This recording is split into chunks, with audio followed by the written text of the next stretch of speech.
Hi, I'm Yasi, one student in commerce for MA3, and I am going to do my second critical reflection in this course. And I'm going to talk about some key takeaways about the week 3, the topic IMC objectives and the big idea. First of all, a key important concept is that IMC, which means Integrated Marketing Communications. IMC plan allows you to leverage of the multiple components in the marketing universe to work smarter to know and address your customers' needs. It combines audience segmentation, marketing channel selection, audience research, creative briefs, campaign message, budgeting, ROI analysis, and a system for campaign analytics and evaluation to minimize the impact of marketing goals.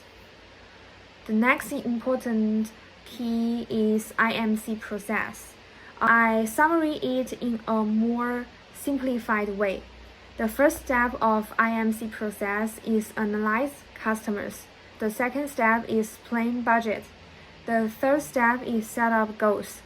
Okay, so for the first one, analyze customers. You must decide who you will be interacting with before you can formulate your message.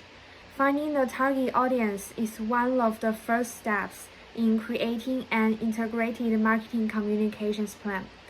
A customer study identifies the distinctive characteristics of the target consumers. Demographic traits like age, education, gender, income, and geography are also included. So for the second step, plan budget, you must decide how much to spend because the majority of advertising and promotion methods require expenses. The expenses include commercials, contests for marketing, and online social media. You will need to save money in your budget for unexpected costs. If your competitors are making comparable efforts, you might need to change how frequently you run promotions. To stay ahead of competition, you might need to change your brand identity and message. Many budgets take a year's worth of advertisement. The next step is set up goals. So specific goals are outlined in a well-integrated marketing communications plan. The marketing campaign's goal can be to raise awareness by 25%, for instance. Reaching the target audience twice a week during the first quarter of campaign can be a secondary goal. The objectives of the plan should be clear and quantifiable. You will need a SMART goal to evaluate the effectiveness of the plan. To better evaluate your objectives, you might ask members of your target audience for feedback. So feedback is very important in this IMC plan research. And next key is marketing objectives.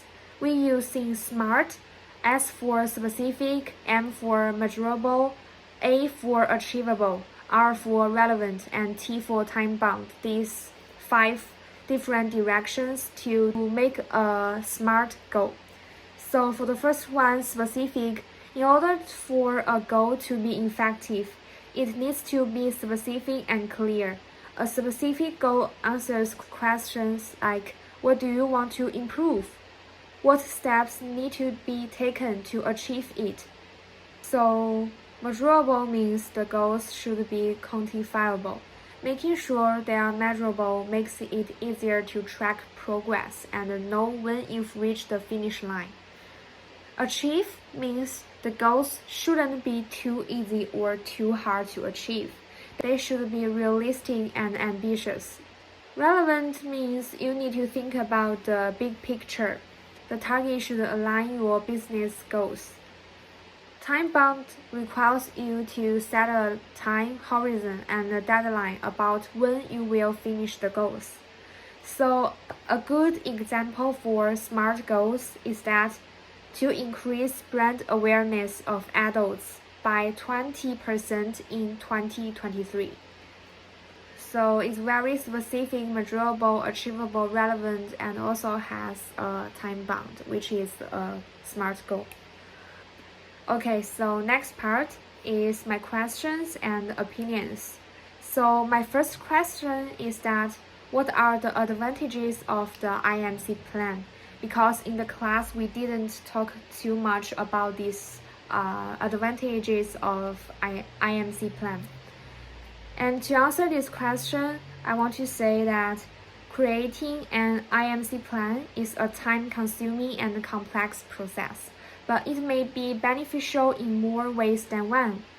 Within your company, a good plan can be increased marketing shares and profit margins while reducing costs and time.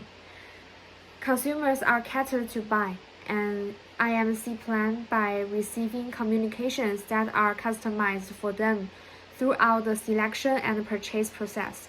As a result, the relationship between the consumer and supplier is strengthened. IMC has also shown improved brand loyalty building potential. Beyond their marketing departments, business must focus on increasing consumer engagement if they want to succeed in the long run. An IMC can help increase earnings by enhancing the effectiveness of campaigns. An IMC plan will have a greater impact on an audience than an endless stream of disparate messages if its message is more integrated and cohesive. The clear, constant messages of an integrated plan have a greater chance to be noticed in a market. And the next question is that what's the difference between a market objective and an advertising objective? I think marketing objectives define what the marketing strategy must accomplish to assist the organization in achieving its broad business goals, while advertising objectives define the precise goals or actions that advertising, which is IMC, aims to achieve. For example, market objectives mainly focus on growth, market share, customer service, and product development, but advertising objectives focus on awareness, product trial, repeat purchase, and promote incentives. Okay, so next part of my critical reflection is what I want to learn more about.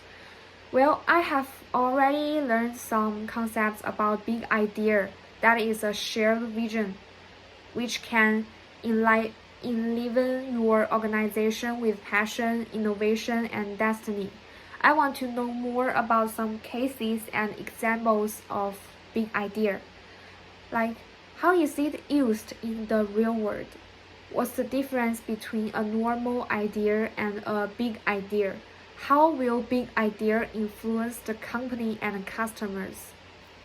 So with these questions, I read some articles online to learn more about big idea.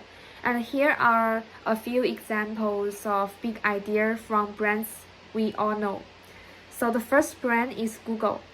Its big idea is to organize the world's information and make it universally accessible and useful. Second famous brand is Amazon. To be Earth's most customer-centric company, to build a place where people can come to find and discover anything they might want to buy online. Wow, this big idea is very big and universal concept. It makes me feel good. And for Nike, its big idea is to bring inspiration and innovation to every athlete in the world. And for Facebook, it's to give people the power to share and make the world more open and connected.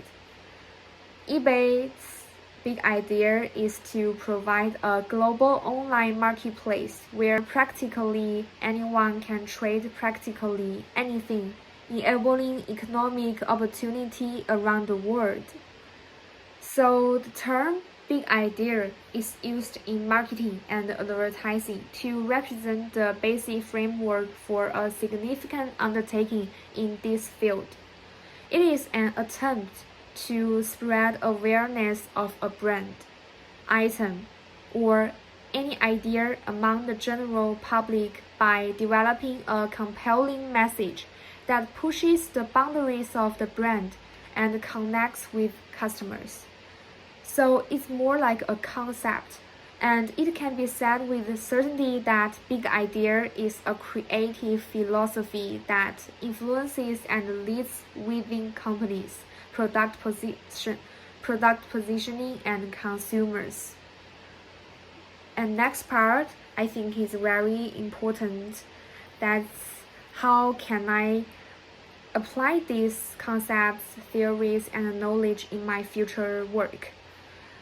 Big ideas have the power to guide a business into the future.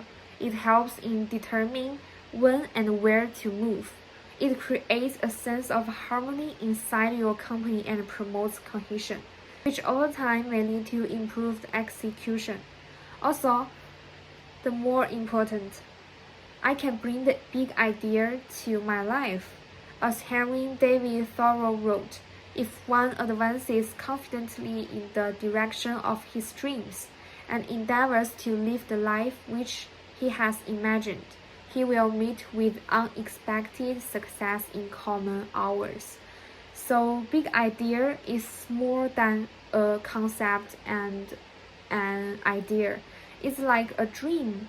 It's like your imagination. It's like your potential.